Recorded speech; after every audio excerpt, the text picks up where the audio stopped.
सिरसा साहब। अंजना जी, पहले तो मैं आपका धन्यवाद करना चाहता हूं। बहुत सारे टीवी चैनल जब ये डिबेट शुरू करते हैं ना, तो वो पहले जो ये किसान आंदोलन है उसको एंटी नेशनल बताते हैं, खालिस्तानी बताते हैं। तो कम से कम आपने किसान की भावना को समझा, उसके दर्द को समझा, उसके लिए मैं आपका बहुत आभार व्यक्त करता हूं। दूसरी बात, अंजना जी, हो क्या रहा है, जो काम कांग्रेस करना चाहती थी 2012 में, और कांग्रेस करने के लिए तैयारी करके लड़ाई किस चीज की है? लड़ाई 1 लाख करोड़ रुपए का जो सरकारी खरीद है उससे बचना चाहता है हर कोई। 1 लाख करोड़ रुपए अपना बचाना चाहता है और किसान को जो बहुत बड़े पूंजीपति हैं उनके हवाले कर देना चाहता है। तो पहले कांग्रेस ये करना चाहती थी 2012 में, जो कांग्रेस करना चाहती थी, और उसको रोकने के लिए जो स्वर्गीय लोकसभा में तब लीडर ऑफ ऑपोजिशन थे सुषमा स्वराज जी, और राज्यसभा में स्वर्गीय अरुण जेटली जी, दोनों के आप भाषण सुन लीजिए। तब कांग्रेस करना चाहती थी और कांग्रेस के खिलाफ बीजेपी का यही आरोप था जो अब बीजेपी ने कर दिया है और कांग्रेस का आरोप है। तो कांग्रेस भी यही करना चाहती थी, बीजेपी ने भी वही किया है। तब ये आरोप यही लगाते थे, आज ये करना चाहते हैं और कर दिया है, तो कांग्रेस का वही आरोप है। तो दोनों एक ही जगह पे, इन दोनों में कोई अंतर नहीं है। और हरियाणा में और पंजाब में कैप्टन अमरिंदर सिंह भी इसको लागू कर चुके हैं। अब दिक्कत कहां आती है, किसान की बात को तो सुनना ही नहीं चाहता। किसान को कभी कह देते हैं ये अलगाववादी है, कभी कह देते हैं ये नक्सलाइट है, कभी कह देते हैं ये उपरवादी है। वो अपने मोहनलाल खट्टर साहब ने तो यहां तक कह दिया कि ये तो आंदोलन किसानों का है ही नहीं है, ये तो खालिस्तानियों का आंदोलन है। इस किसान आंदोलन को रोकने के लिए बड़ी कोशिशें की, लेकिन ये खुशकिस्मती है, किसानों की अपनी मेहनत कश है कि उन्होंने देश को ये साबित कर दिया कि एक ही बात है, ये खाली पंजाब का आंदोलन नहीं है, पूरे देश का आंदोलन है। दूसरी बात है, हमारा पीसफुल आंदोलन है। हम डंडे खाएंगे, पिटेंगे, लेकिन हम किसी को पीटने के लिए नहीं आए। हमारी बात को सुनो। अब अंजना जी, इसमें एक बड़ी छोटी सी बात से आपको सारा मसला क्लियर हो जाएगा।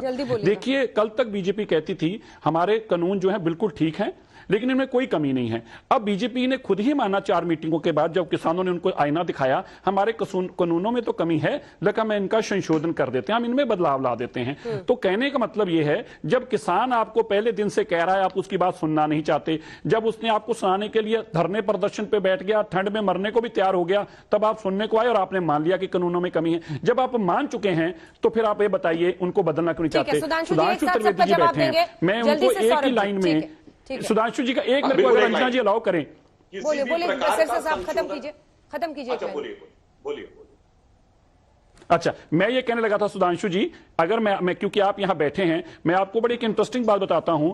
28 नवंबर का भी आप अगर ट्विटर हैंडल खोलेंगे तो मनोहर लाल खट्टर जी ने आपके सारे कानूनों को बड़ी बुरी तरह से एक्सपोज कर दिया। मनोहर लाल खट्टर जी ने 28 नवंबर को 5:30 बजे एक ट्वीट किया कि जो दाल है, वो बाजरा है, वो राजस्थान में 1300 बिक रहा है, जबकि एमएसपी 2300 रुपया है। हम अपने राज्य के अंदर 2300 में एमएसपी पे खरीद रहे हैं। हम इस बाजरे को अपने राज्य में नहीं बिकने देंगे, जो कि आपकी पहली शर्त है इस एक्ट के अंदर, कि किसान अपनी उपज कहीं भी जाके बेच सकता है। और दूसरी बात, आपने कहा हमने एमएसपी तय कर दिया, एमएसपी से नीचे बिकेगा नहीं। दोनों चीजों का जवाब मनोहर लाल खट्टर जी ने एक ही ट्वीट में दे दिया। 10 से 20% लोगों को ही किसानों को देश में एमएसपी अभी मिल रही है। सौरभ जी, ठीक है, सिरसा साहब आगे भी चांस मिलेगा। एक साथ सुधांशु जी जवाब दीजिएगा।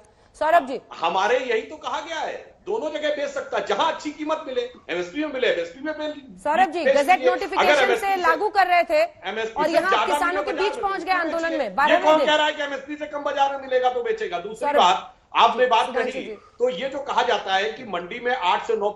सुधांशु जी, मैं एक साथ जवाब लूंगी, सबका जवाब लूंगी आपसे। सौरभ जी, देखिए, ये 6 महीने से जब से इस कानून को लागू किया है, इस कार्यक्रम की तरह हर न्यूज चैनल के अंदर सबसे ज्यादा एयर टाइम भाजपा के प्रवक्ताओं ने और केंद्र सरकार ने लिया है, इस चीज को समझाने के लिए ये कानून किसानों के पक्ष में है, किसानों के फायदे में। और किसान बेचारे ये कह रहे हैं कि भाई, हमने कानून कभी मांगा नहीं, हमारी किसी यूनियन ने कभी तुम्हें कहा हो तो तुम हमें बताओ, तुम ये जबरदस्ती हमारे ऊपर थोप रहे हो और कह रहे हो हमारे फायदे में है। और अब 6 महीनों के अंदर जब उन्होंने अपने राज्यों में खूब प्रदर्शन किए, उनकी बात नहीं सुनी गई, वो अब दिल्ली तक आ गए। इस भरी सर्दी के अंदर वो पिछले 11 दिन से हैं।